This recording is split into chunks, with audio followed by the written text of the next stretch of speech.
we got a proposal from the league, which was honestly a slap in the face. And I think we really have to put an emphasis on the players that are in our league right now. But I love to see the league growing. I think, adding these teams in Philly and Detroit, like, that's how amazing is that the league can grow. But how cool would it also be to have like a little bit expansion on the rosters? Like, let's focus on the teams that have everything set up right now, and maybe focus on the teams also that find excuses continuously to lack investment into their players. WNBA players reject first CBA offer. 3 months ago, Kat Engelbert claimed to be optimistic about ongoing negotiations. I guess all that optimism has suddenly disappeared. Now, to be fair, this is not unusual. It's not unusual to see players reject the first offer they receive. But like I've told you guys before, this is going to be a tough negotiation for Kat Engelbert. Is the WNBA on the verge of disintegrating? The players just turned down a new contract. Caitlin Clark's back is breaking from bearing the league, and expansion is blowing up. Let's examine the potential cancellation of the 2026 season and determine who is most at fault. Engelbert, I'm sure she thought that everyone was going to be thrilled with the expansion of the WNBA. I'm sure she thought the cities of Cleveland, Philadelphia, Detroit would be throwing parades welcoming unknown dump divers to their city. I'm sure she thought WNBA players would be doing something that they have never done before. Not complaining. I'm sure the dump diva thought, the players have been demanding more money, so I've got the perfect solution. We'll open 3 new dumps, which will give players the opportunity to play more games. That way, they'll almost be above the poverty line. This idea is great! Let's begin by discussing what caused everything to blow up. The Players' Union's first presentation for the upcoming collective bargaining agreement was delivered by the WNBA. Sounds typical, doesn't it? However, Phoenix Mercury player Sato Sabali didn't mince words. It was a slap in the face, as she put it. Let's be honest now. That goes beyond simple annoyance. Fire is that. Players feel offended and neglected as a result. Remember that this request was made immediately before the league's joyful announcement of expansion franchises in the Bay Area, Detroit, and Philadelphia. The WNBA was having a party. Not many players, actually. Sabali's remarks went beyond financial matters. She stated unequivocally that players demand improved facilities, additional roster spaces, and more investment in current teams. She is correct. Many franchisees continue to operate under hardship agreements, 10-day contracts, and overcrowded benches. We are presently adding 3 more teams. Thus, this is the question. Is the league expanding too quickly without maintaining its core? Is the hand that is finally feeding them being bit by players? Are you curious about the dangers of this situation? Take a look at what transpired in 1994 with Major League Baseball. It was a fantastic season.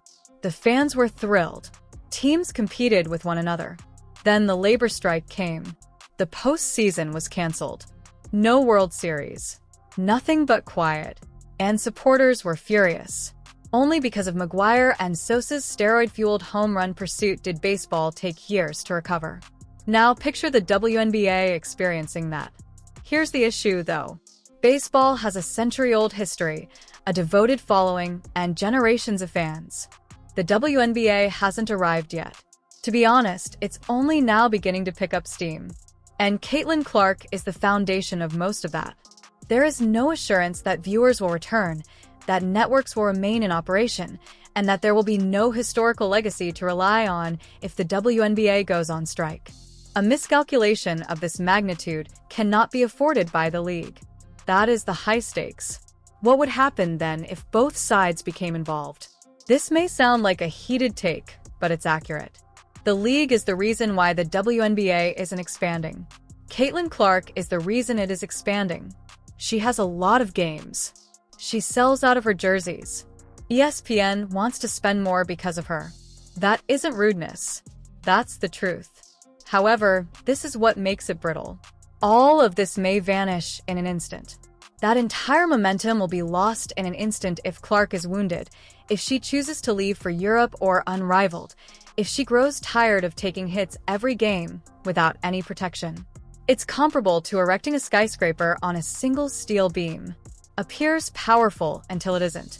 The players believe they have power now, and perhaps they do, but one woman is mostly responsible for that power. And that's risky since the entire deck of cards falls if Clark steps. Is this a reasonable number? Is it accurate? Of course. The thing is this. The participants aren't merely whining for amusement. They are reading remarks and attending media days. Sydney Carlson and Sophie Cunningham went public. We have a right to fight for a just portion of the company we founded. The league's size is expanding. The number of attendees has increased. The ratings have increased. A new media agreement is imminent. Why not get compensated then? Here's the reverse side, though. The WNBA has yet to turn a profit. It hasn't made a profit in its nearly 3 decades in business. So, where is the money meant to come from when players demand million-dollar salaries and cutting-edge facilities? The reality is complex. Are athletes underappreciated? Of course. Do they contribute to the league's worth? Indeed. But are their requests even reasonable if the company is unable to meet them? Remember that next year, 80% of the players will be free agents. A lot of leverage, that is. Leverage, however, only functions if the base is strong enough to support the weight, isn't it? What did the WNBA have to offer then? Although we don't have official figures, there are rumors that the league offered top salaries of between $500,000 and $750,000, which is a significant increase for a league where the previous maximum was $250,000. That is treble the best deal available right now. However, it is said that players desire more. Some are aiming for base incomes of at least $1 million. Some even demand $2 million or more in superstar money. Here's the problem, though. Last year, the league earned slightly over $60 million. That is less money than the merchandise sales of one mid-tier NBA team. The math is your responsibility. The league quickly falls bankrupt if everyone is earning $1 million each.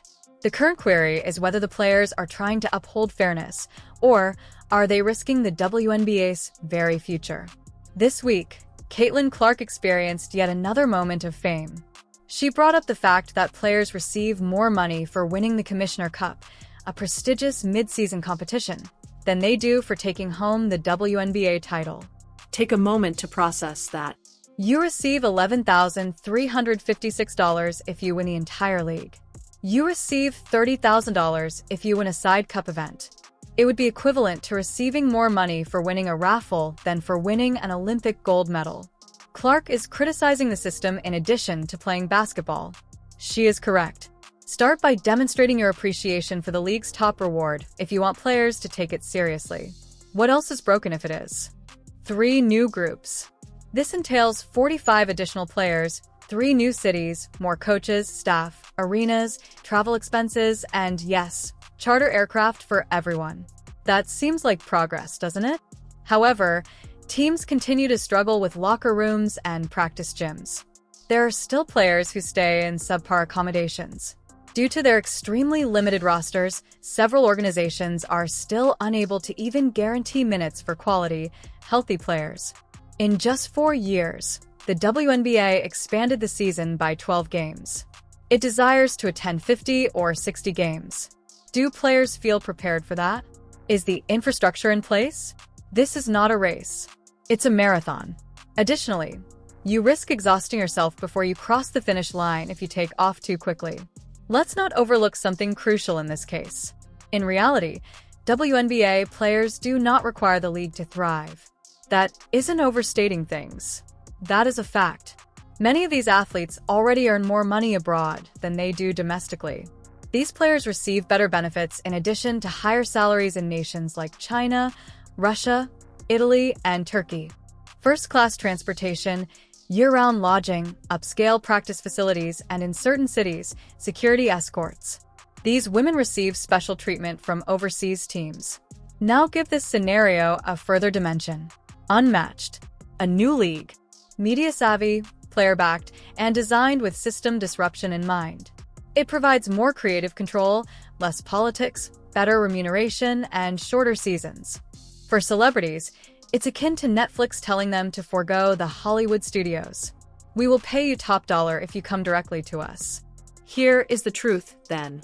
It's not a bluff to leave the WNBA if this new CBA falls through. It is a very strategic choice. Additionally, it is already taking place on a minor scale. Other leagues are being tested by players. They are conversing. They're observing. Let's be truthful. Not all WNBA players have enormous net worths. That's simply the reality. Caitlin Clark is worth $10 million. Simple. Sabrina Ionescu. A Wilson, perhaps a few more. Yes. However, the majority of the league's players are not well known. Arenas aren't being sold out. There aren't millions of people watching them. What is fair, then? The maximum pay ranges from $600,000 to $750,000. Sounds good. Rookie deals often range from $150,000 to $200,000. Reasonable. Bonuses for all WNBA clubs, MVPs, or playoff victories. That's how performance is rewarded. However, it is unrealistic for players to believe they would all soon become millionaires. Simply put, the league must expand before it can compensate everyone, at least for the time being. Otherwise, you're done. There is a ticking clock. A new CBA is required by the WNBA. The participants desire actual cash. The league wants to grow. All the supporters want is for the games to continue. Here's the risk, though. In the event that neither party budges, the 2026 season might be canceled. That isn't dramatic. That's the truth. And all Caitlin Clark has worked so hard to build this year is destroyed if that occurs. No growth, no games, and no future. It has happened to us before. Additionally, MLB's fan base and tradition do not support the WNBA. In the history of the league, this may be the most significant negotiation. What do you think, then? Do the players have the right to demand more? Or will the golden goose be killed soon? Tell us in the comments section. Please like, subscribe, and remember that the WNBA's future may be in jeopardy.